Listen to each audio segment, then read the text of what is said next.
Hi, everyone. I am so happy to be here today hosting this webinar on change and change in the workplace and how we manage it. There is obviously so much change going on in the world at the moment. It's kind of breathtaking. And I think that it brings an awareness for all of us just how it can be managed really terribly or really brilliantly. And we know that in businesses, managing change can be the difference between a team going the path of absolute toxicity and everything kind of imploding, or a path of togetherness, collaboration, cohesion. So I have two amazing guests here today. I'm really, really delighted to have them on board. We met with them a couple of days ago and they really, really know their stuff. So I'm really excited about this webinar today. We have David Liddle, who is the CEO of the TCM Group. He is an expert in conflict management and conflict resolution, and they also have won multiple awards in terms of leading change at companies like TSB and Burberry. And we also have Duncan Battishill, and he's the CEO of Altrix Consultants or Altrix Consultants. They are leadership development experts, and they help support companies to implement really meaningful change. So really brilliant guests. I will just say before I bring them to the table that I want this to be as useful as possible. We know that there's lots of change going on with AI as well. So we really want this to be very, very practical, give you lots of tools to take away. So that said, please start putting in any change that you're dealing with, any questions or things that you would like pertinent advice on your situation. Please start putting those in the chat from the beginning. And we're going to spend a good chunk of time addressing as many as possible.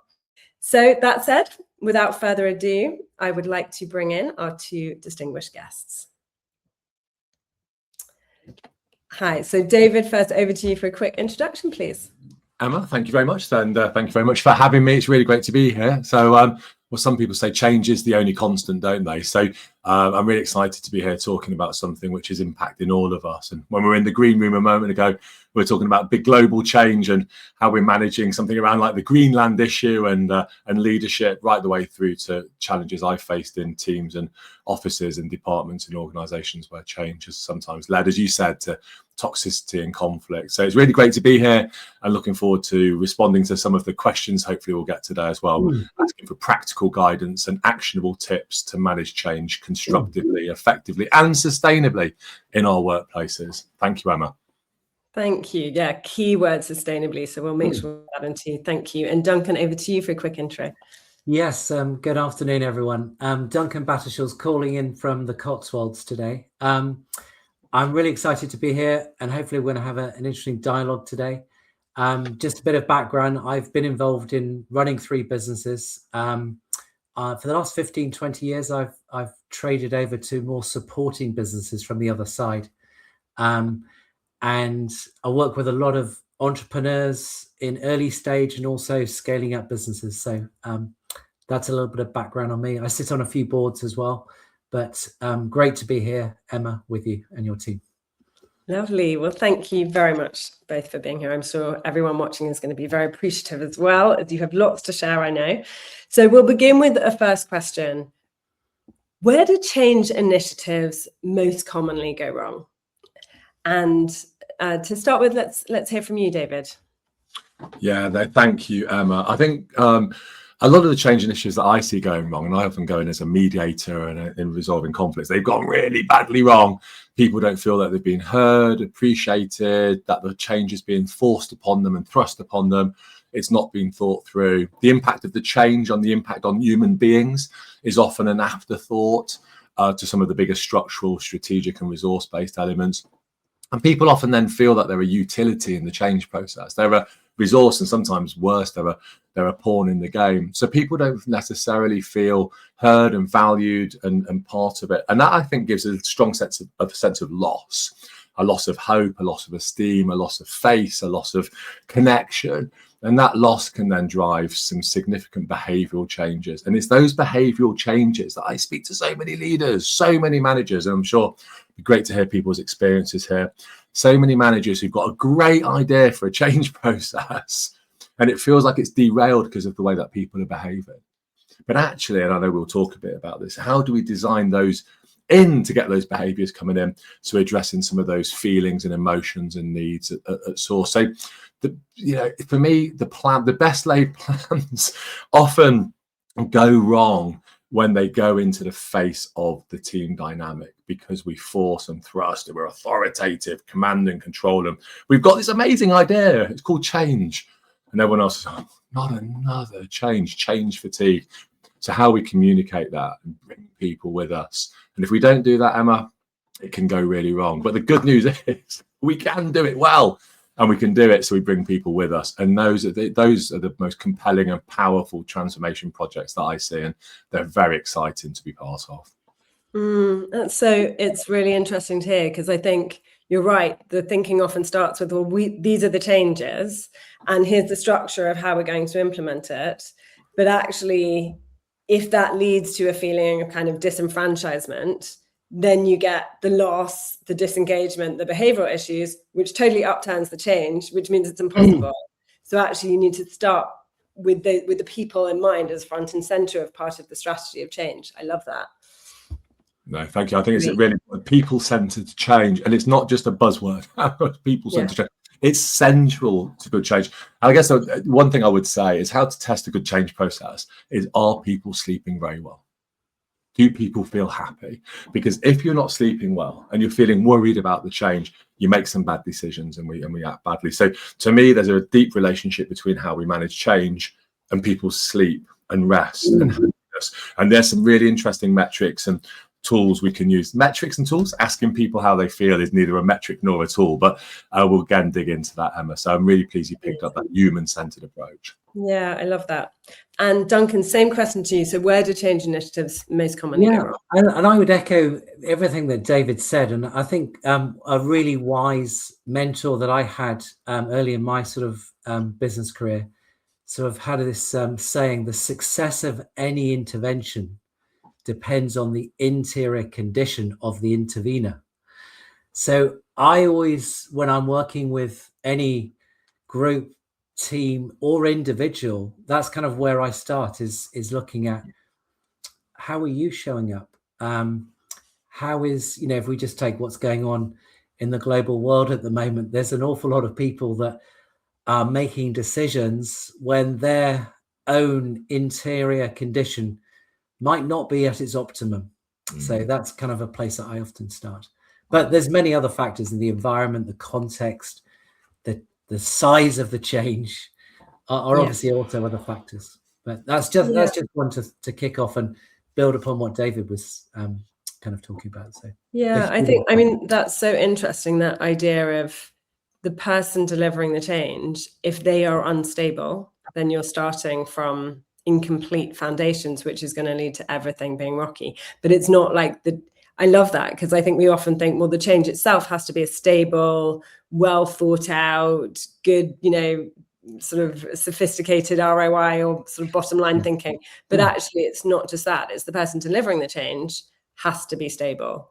Or the team that's involved in delivering the change. So it might not be an individual, it might be a group as well. But yes, absolutely. Yeah. And so in terms of like the individual delivering the change has to be, in a place that's congruent with the change that they're going to be talking about or sort of hopefully implementing. But what else would you say are kind of where things go wrong? Is that the main one, or are there a couple of others that sit alongside? Well, I think, we've got David here who's written 3 books on the process. I think we spend a lot of time sweating sometimes over the process or the methodology of the change.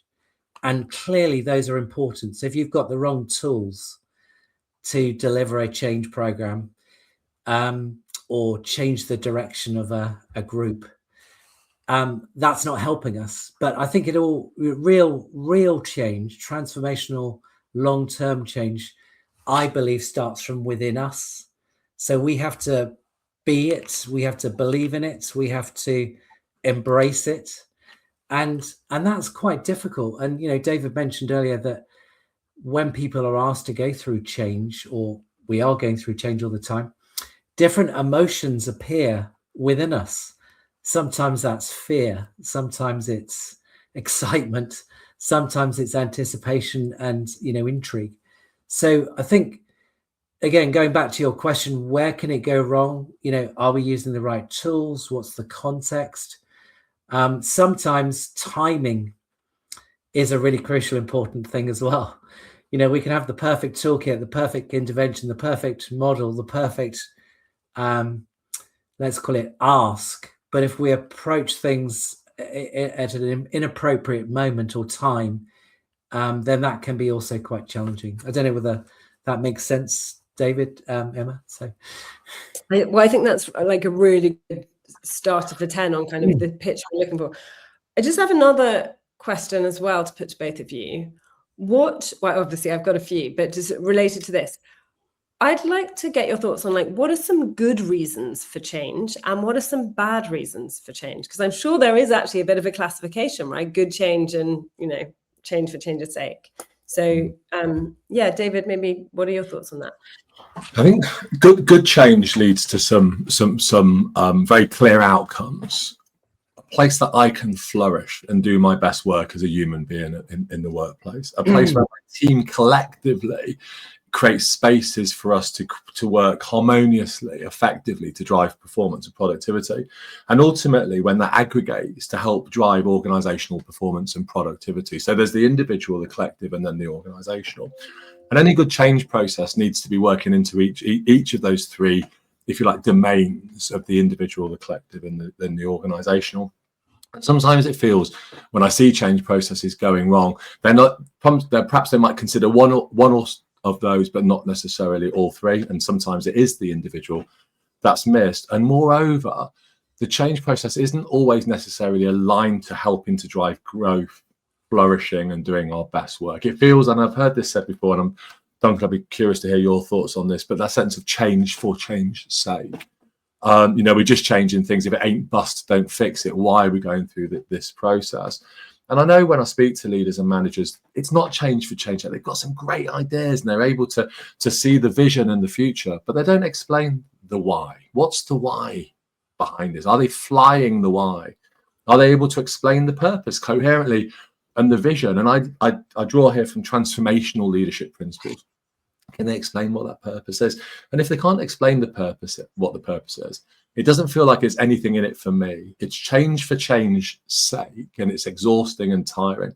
I think those kind of things create the fear and the fatigue that Duncan was talking about so vividly just a moment ago. And it's that space, I think, and it feels, if I could put it this way, sometimes really clumsy. And sometimes I think if only we just took a moment to step back and think about what's the why, what's the purpose, how do I explain that? And Duncan, I loved your tools comment. We've got them firmly fixed with us wherever we go, our tools for change. They are right here. They're right here. And sometimes we're going like this, we're using this one a bit too much. We can activate those and that curiosity and listening. And we carry the tools for change with us wherever we go, and we don't activate them. So I love that idea of those tools, those practical tools that we can use as leaders and managers. But I love that. So you're saying, like, essentially the most powerful tool for change is listening. Without a shadow of a doubt.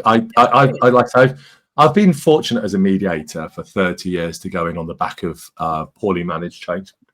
It probably didn't feel fortunate at the time for the poor folk who were in there, but anyway, we'll put that to one side. But what I've learned that people need to feel heard, and they need to feel valued, and they need to feel appreciated.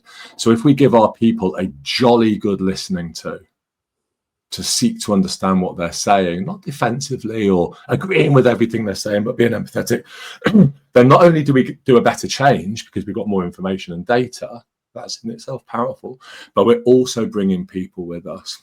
They are the best tool we have in any change process.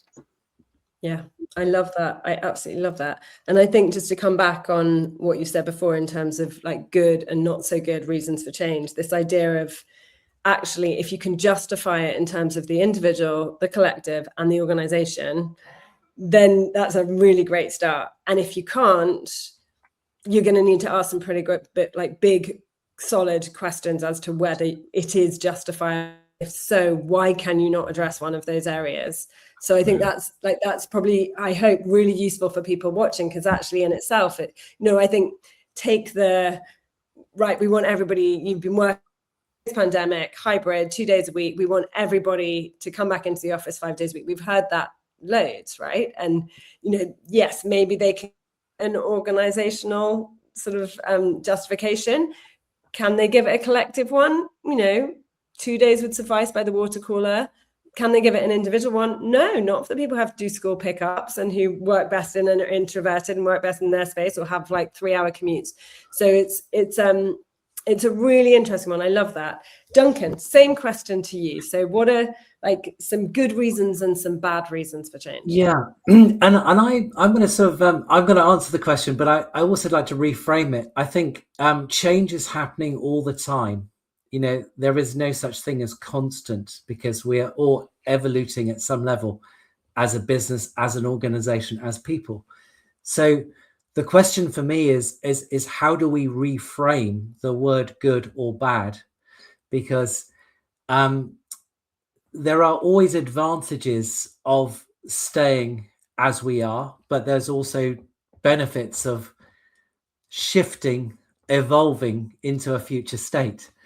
And so again, this comes back to, I think, one of the important tools that we've raised already this afternoon rather, which is listening. Having the ability to really understand where either the individuals or the team or the organization's at. And there's lots of ways that you can do that. But again, going back to good or bad, I guess bad change might come down to the timing. It might come down to, is it too big of an ask? Are we trying to climb Everest when we're not fit enough to even climb, a small hill? There's always context to layer to your question around what's good, what's bad.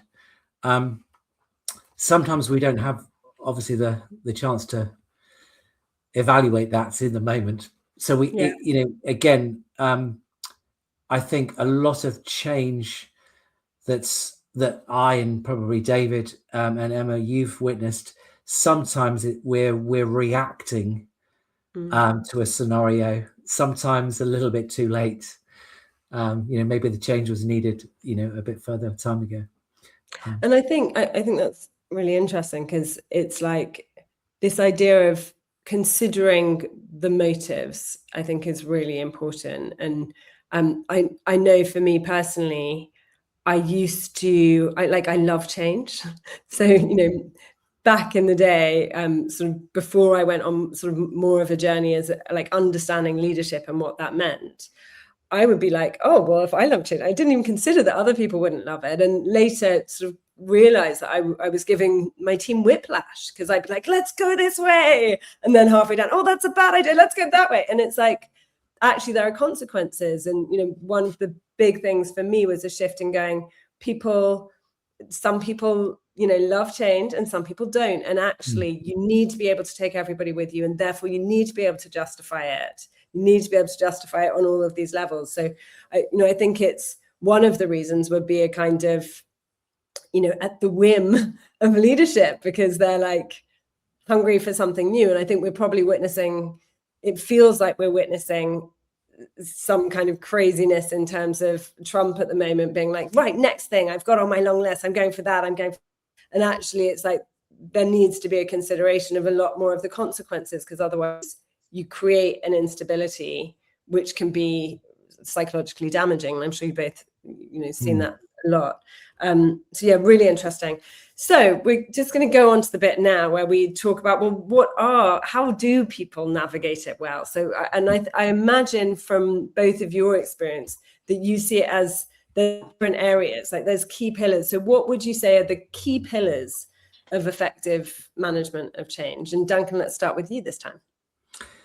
Yeah, I mean, I think one of them would be just self-awareness. It's self-awareness around what is the need for change at this moment in time. And, Emma, going back to your comment, some people in a team or an organization can sense the need for change earlier than others, and I always use animals as an instinct metaphor here.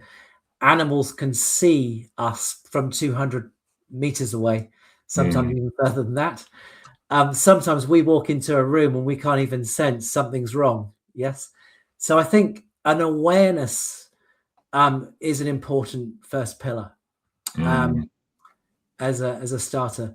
I think secondly, once we're aware that there's perhaps a need for change or changes brewing, is then to, I think, make sure that there's an area of psychological safety. You used that earlier. Do people accept and acknowledge that we need to create now a space where people can share their fears, share their concerns? You know, I fairly recently was working with a leadership group, you know, and I don't mind saying geography. I live in the Cotswolds. Their offices are in Bristol. And we chose to meet at a neutral location to kick off. And we chose the National Arboretum in Westonbirt.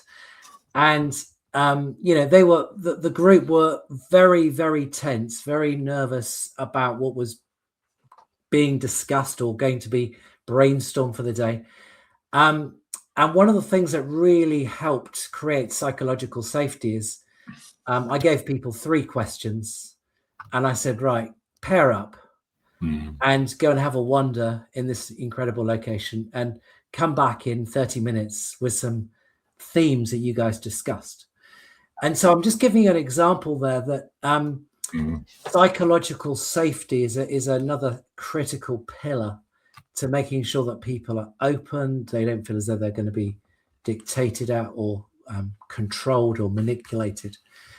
So that would be a second, and I'll say one more, and then perhaps David can take over. But I think the third thing would be to really, once you've heard, is to really then assess what are the blocks, what are the emotional baggage we've got to deal with before we create, let's call it a coalition and a vision for what that new future could look like.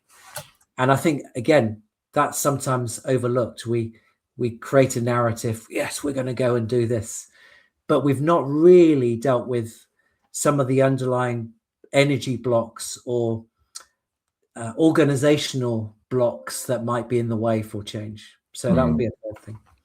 Super, super useful. I'm just going to wrap that for everyone briefly. So we have like the awareness pillar, which is about actually going, you know, understanding of yourself if you're leading the change, understanding the situation, understanding the timing. So reading with that almost animal instinct, like, am I way ahead of the game and actually the change isn't needed for 6 months or whatever? Or is it needed now, but therefore I need to go softly. Second, psychological safety. So you have to create a space where people feel safe and valued. In order, I guess, to be willing to be open to the vision of change. And then the third is about doing that kind of deep and practical analysis of all the blocks that could be in the way of this change. I think probably way before you implement it, right? Where you're going like, what could go wrong? What issues? What are the potential kind of, this is why it's a terrible idea. So yeah, I love that. It's really, really useful. Thank you. And then David, over to you. And what I love then about what Duncan was saying and your kind of your summary there, Emma, is it's saying to me that change is not linear. Change is messy.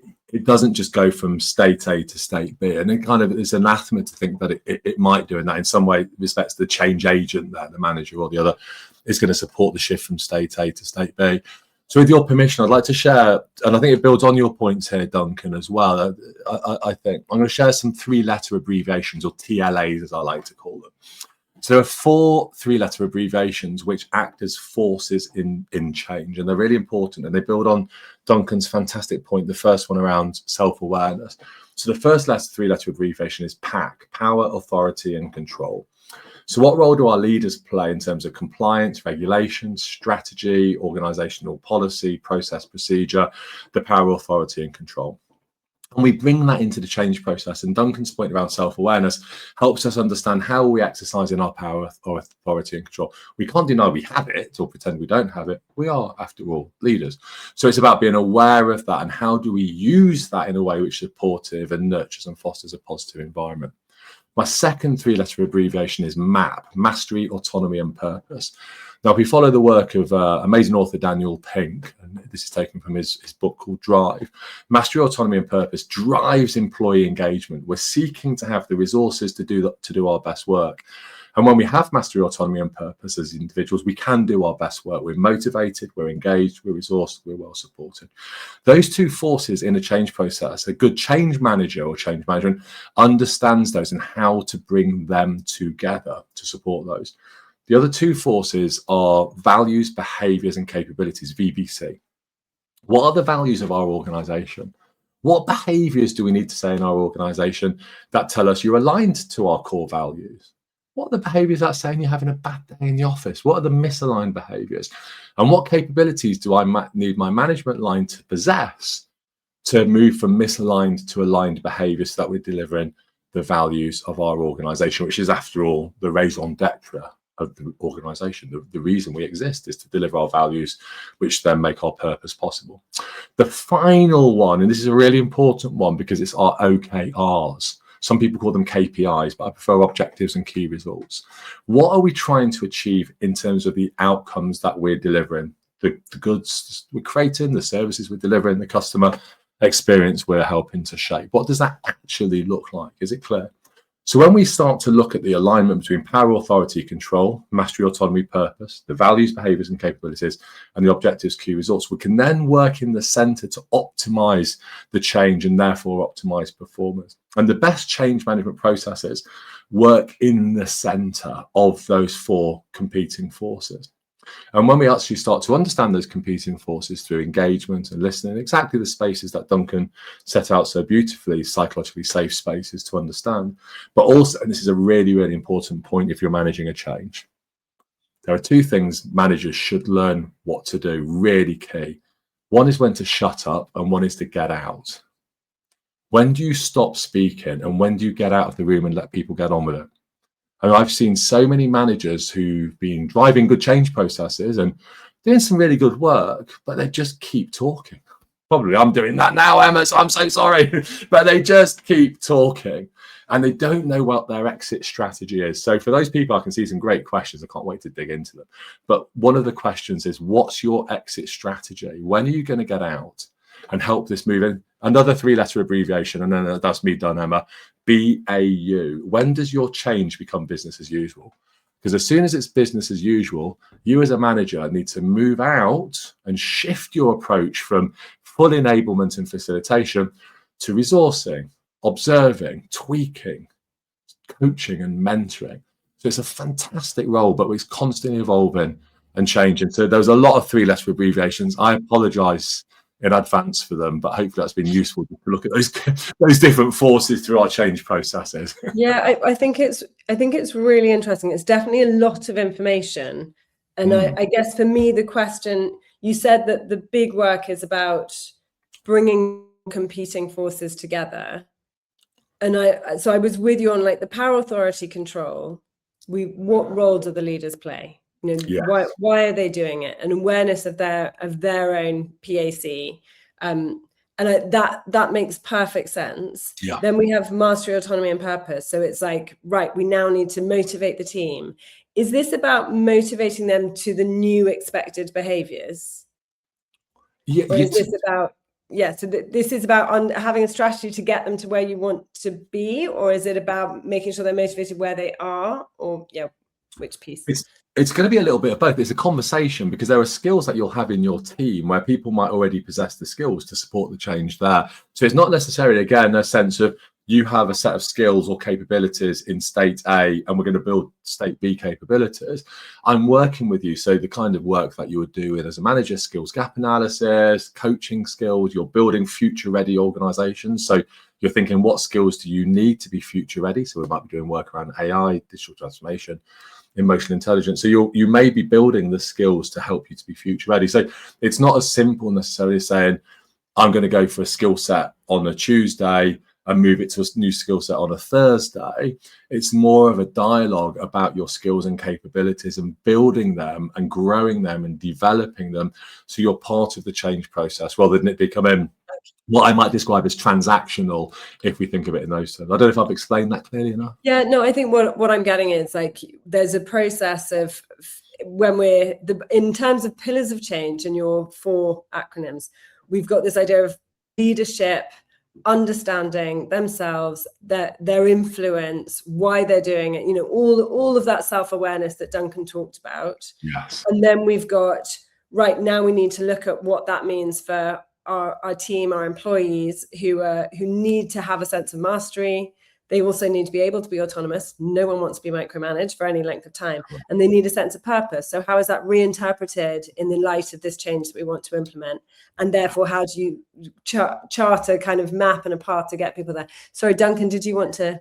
Yeah, no, and I think, David, thanks for sharing those sort of acronyms, and I'm going to pick on one, purpose, and it's also linked to a question that's in the chat actually around how do you get team members to change for the good of the company, and it links really to David's point around when you look at purpose, there's purpose at your own individual job level to change.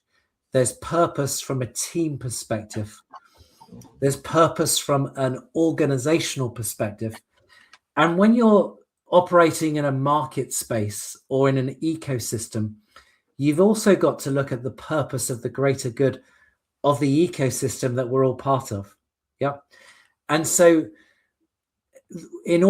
how do you do that? You've got to take people to different stations or vantage points to see those, why do I need to change my role? What's the purpose of doing that? How will that help my team, my department, my organization, my company, or even my market space? And obviously AI is sort of changing now so fast how we all work. This is going to be really critical, being able to take people to different vantage points. And I hope that sort of just centers back down to the importance of purpose, because without purpose, you're going to really struggle to shift people's behaviors.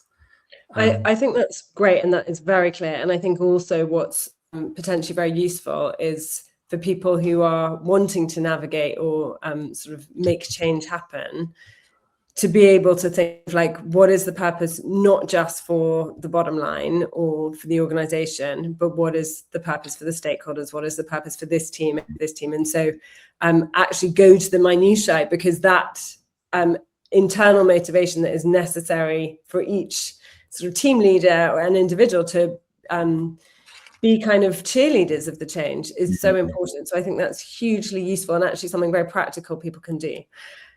We have lots of questions, and I promised at the start of this webinar that we would be addressing as many of them as possible. So we're going to begin with the questions. So there'll be one popping up on the screen shortly. Here we go. Thank you, Graham. So Graham says, I'm scaling up my company, not only new hires, but also changing the way we deliver our services, really tightening up systems that we use so that all team members who are front-facing deliver the same level of service. How do you get team members to see that the changes that we are making in the company are for the good of the company, rather than just something else they need to do in order to complete their job? In short, recognize the people in the company. So I'm sure you both have lots to share with that, and we can bring up the question again. So if you, David, sorry, Duncan, because I can see, would you like to start with that? That would be great. Yeah, I mean, what a great question from Graham. I mean, one of the starting points is self-awareness, and how do you become self-aware at an individual or a team level? Is by observation. So, some very successful practical ways that business owners, team leaders can do is just ask people to go and observe what's going on in another team or another department, and come back with some reflections ahead of a bigger meeting that we're going to have around what are you noticing that might need shifting or fixing. Because what that does is it takes the onus of the awareness being at senior management level to some level of awareness, maybe even at a team level as well. So that's kind of one thing. And I would say that the other thing that we need to do when we're trying to help people see the need for change, other than just for the good of the company, is connecting that back to, are we building a better working world that's going to be better ultimately for our customers, our market space, our business? So it's trying to find that connection, you know, and there's lots of ways that you can do that, but I'll let David have a stab at that question as well. Have you got anything to add?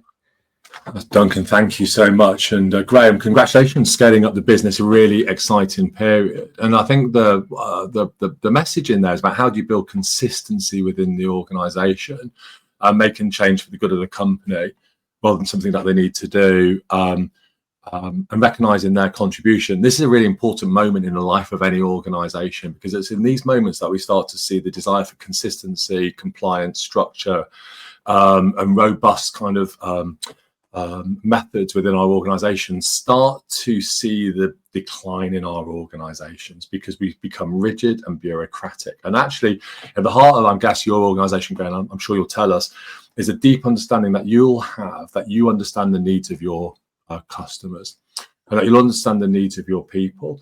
And one of the key messages I would bring as you're scaling is to really help your people to continue to understand deeply what the needs of your customers are.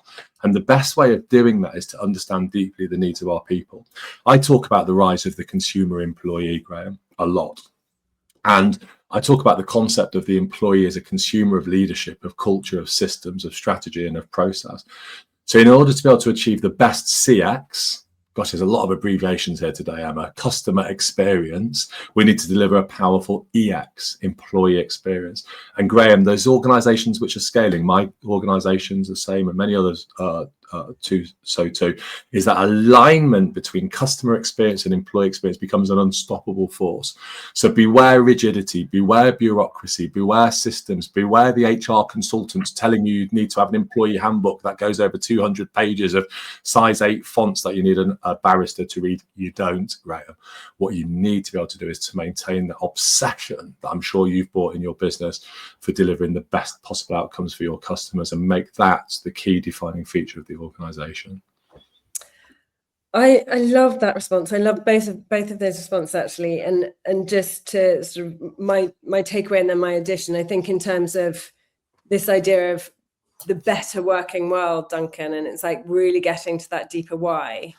And I'll say more about that in a moment. But just to respond to David's point of like the CX and the EX, sort of customer experience and employee experience, I think it's something that we have at LSW, which I am so proud of. It's probably one of the areas I'm most proud of, because we've got this culture that is kind and empowered, and like, because we're doing something that is so obviously good and we're so passionate about that goodness, it propagates this energy of like, you know, delight.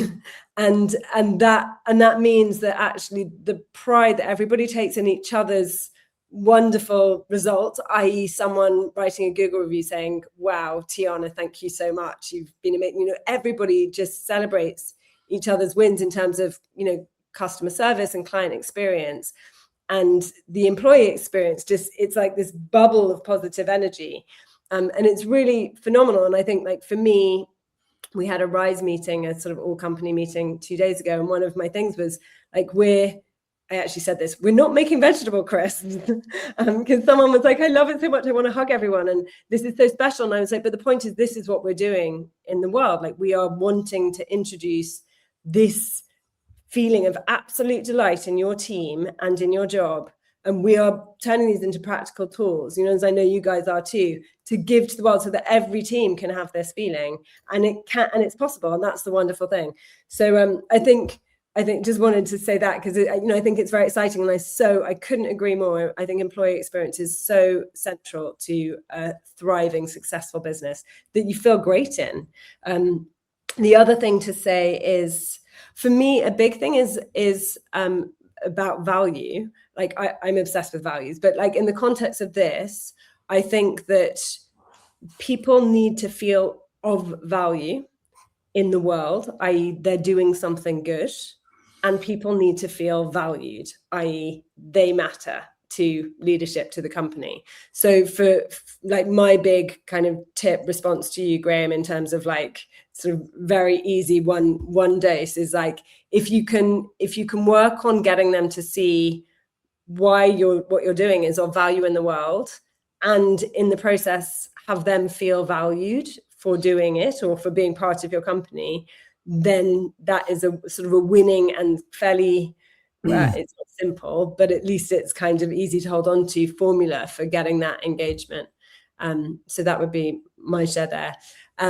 Let's move on to the next question. Thank you, Graham. Great question.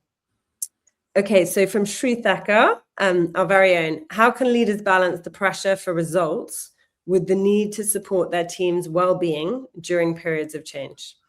It's a really great question. David, would you like to take that? I would. What a wonderful question. I saw Shri also asked another question about leadership competencies in an AI-enabled world. I think we'll be able to pull those two together. We'll say, I don't think there's a false dichotomy here between performance and well-being, engagement and inclusion. In fact, I think that when we get the conditions right for people to feel included, happy, healthy, harmonious environments, driven through really powerful conversations in our organizations, management capabilities around empathy, engagement, listening, learning, curiosity. I think that was very much a starting point that we talked about, the ability to be curious. That creates a healthy workplace. And I think that then drives this increased discretionary effort, the kind of environment you were talking about there so vividly, Emma, which was just sounded so wonderful. I was like, I want to be in that RISE meeting myself and be there. You know, it's evocative and brings people in and they want to be part of that. And I think that's then you kind of get, you know, and it's lovely and it feels good. But actually, how do we codify that as leaders? A little bit discretionary effort.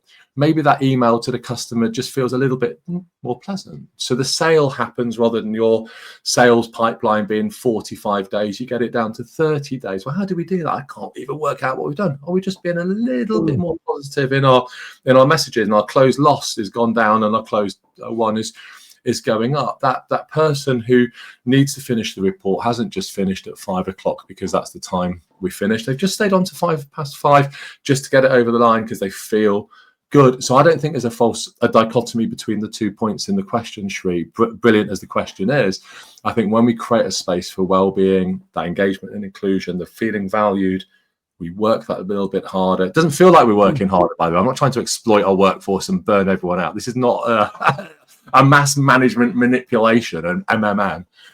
This is about us helping to get the best from ourselves to thrive and flourish. So it's a great question, but I think the two are inextricably linked. Yeah, unless of course the communication is off, right? Unless we've got that. Yeah. Like I think the possibility is there for everybody to have the two inextricably linked, and that is the sweet space. But also, if we think about leaders who are under pressure themselves, there's a board, they're private equity backed, like and then that becomes this kind of toxicity. And I love what you said at the beginning, Duncan, about that kind of the internal. See where I wrote it, the interior condition. That idea of like, well, if there's panic and fear and they haven't found a way to do the work to address that, and it's difficult as well. I don't think, like I certainly have, like sometimes I get it right and sometimes I don't. And we're humans and leaders are humans too. But it's like, this is the thing that we aim for, right? To go, oh my God, I'm feeling really anxious, actually do the work. And then go through the process and then allow for it to be a why and a vision. And you look at the individual and the community and the collective and the organization. So I think there's steps that can be gone through. But I think it's also important to note that it's like there's pressure coming from everywhere that often motivates a change, right? And I'm sure you guys have experienced that when you work with leaders who are in a state of panic for whatever reason, and therefore being like change because the ship's going down. And actually, I'd be interested to hear how you support them to find a level and a safe space within so that they can make it a kind of much safer journey for everybody else. Yeah, and I think that, Emma, comes back down to the, we've used the word environment or conditions today. Creating the right environment for someone to have the space to behave at their optimum needs us to kind of work out, well, how is that person different from maybe other people? And I think you used an example at the start saying some people relish change and others are more resistant. So it's around how do we put as leaders the right conditions, environments in place for the individuals within our team. Yeah. And one of those that, David's referenced today a couple of times, I think is, really good teams have got to have purpose. They've got to have good values. They've got to have, a vision, but they've also got to be able to handle conflict in a constructive way. So a junior member of the team needs to be able to challenge their boss when they feel as though they're not being heard or something's not right. And again, that comes back down to psychological safety. That's around putting the right environment in place. So I think it's a really great question around how do you balance the pressure for results, conditions. It is not a science, it's very much an art because we're dealing with human beings. Yeah, I and they're all different. Can I just come in on the back of that, if that's okay, Emma, just really quickly as well, because I think it's such a powerful point.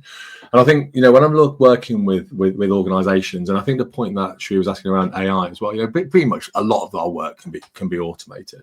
So to an extent, when we talk about purpose, what's the point of human beings at work? What's the purpose that we're bringing into our workplaces? And the purpose is connection, insight, creativity, growth, the ability to solve complex human and challenging problems in our organizations. That in essence is the purpose of us as human beings. But so too, therefore, is the purpose of the leader to be able to invoke and engender a space whereby we are being creative and innovative and sharing insight. We can't do that if we're sat at home because my boss called me a waste of space. I can't do that if I'm bickering with someone at the water cooler. I can't do that if I'm involved in some 60,000 word grievance against some person in my team. So actually your point is incredibly well made, Duncan. It's the ability to resolve disagreements constructively and effectively becomes the number one strategic priority for our leaders, because without the ability to manage difference effectively, how do we unleash innovation, creativity, insight, learning and growth? They are becoming the currency of our future of work. And curiously, some of those things that our managers have found the most difficult to deal with in workplaces, conflict and change, becomes paradoxically the drivers of the future of our workplaces, because they unleash the best of us as human beings. And I think to your point, Emma, about the elements of it getting tough, not organizations succeed, nor do all organizations deserve to succeed. So if you are a leader and you're not displaying these skills, you're not bringing this into your team, you're going to lose talent, you're going to lose investor sentiment, you're going to lose customers. And I think that's probably the right outcome. People are going to come and work for you and say, okay, so your business now thrives because you're delivering the capabilities that the investors want to invest in, the talent wants to work for, and the customers want to do business with. And so there is a significant competitive advantage to the organizations who manage change effectively. So not all organizations thrive, nor do they deserve to. The ones that will thrive and succeed in the future are those which are getting this stuff right now. And they're the ones who should be listening to this webinar. But yeah, I mean, I can agree more. I think that although I take it beyond change, obviously we're very much in communication, and it is about making sure that you have to thrive inside and out in order to have, do your work and do it well and deliver something that your customer needs and have them feel valued and treated well and have them trust you. I think it's a very different working world from how it used to be. That is another webinar, so we won't overly go down that rabbit hole. But I do think that it's so important now in a way that I think just companies got away with before, because it was a whole different working culture. People kind of signed up and was like, right, I'm just going to deal with the toxic and then, get through it for the next 40 years and then have my retirement. And now it's like, no, if it's awful, I'll go and work somewhere else and I'll write on Glassdoor that it's all, so it's a very, and I think that's wonderful. That's a beautiful sort of advance for working humanity, that we get to actually be like, right, you have to live up to certain standards, and you have to make a place that people want to stay, or they will not stay and you won't have a company. So yeah, I love that. Let's bring on a third question, because we're getting towards the end. So can you give examples of change from big to small, and are there changes that actually don't need much leadership? Interesting. Duncan, over to you. Yeah, change that's big to small, from big to small. I'm not quite sure what that exactly means, but my interpretation from that is perhaps breaking it down. So I'm just to give an example, I'm working at the moment with a senior executive at a global advertising agency that's just recently had a change relatively high at the top of the organization. And with that comes a whole new strategy, but there's existing workflows and key initiatives that are still going on within the business. And so just to answer that question that's written there, from big to small, it's the ability for a leader and for an individual to be able to look at, okay, of the things that are still working at the moment through our organizations, what's still important for me to focus on, so we don't totally derail where we're heading. And, there are normally a couple of strands or initiatives that are going on in any organization at one time. You can't implement 17 new things. And it's the ability to look at the things that are in the organization right now that require more energy, more time, more focus. What are those? And really being focused and deliberate on making sure that you execute those. So I'm just giving you an example there on how, when a leader is looking at their own individual performance, it's breaking a task down and choosing, what should I focus on? If I was to sort of answer that question through the lens of, let's call it a leadership group or a team or a department, then again, awareness is important, consensus is important, and ability to debate and have a bit of conflict and in disagreement and say, right, where are we heading? But once you've kind of got that, it's then resetting, some new OKRs, as David mentioned. So what are our key results at the end of next month? And so it's just breaking it down and resetting and calibrating. And I always use the metaphor, of an airline pilot, if I'm not a pilot, by the way, but if you get into a plane, there's so many dials there, but most airline pilots know which are the important ones. And it's the ability for the team to really kind of work out what are the important ones and set appropriate. Great.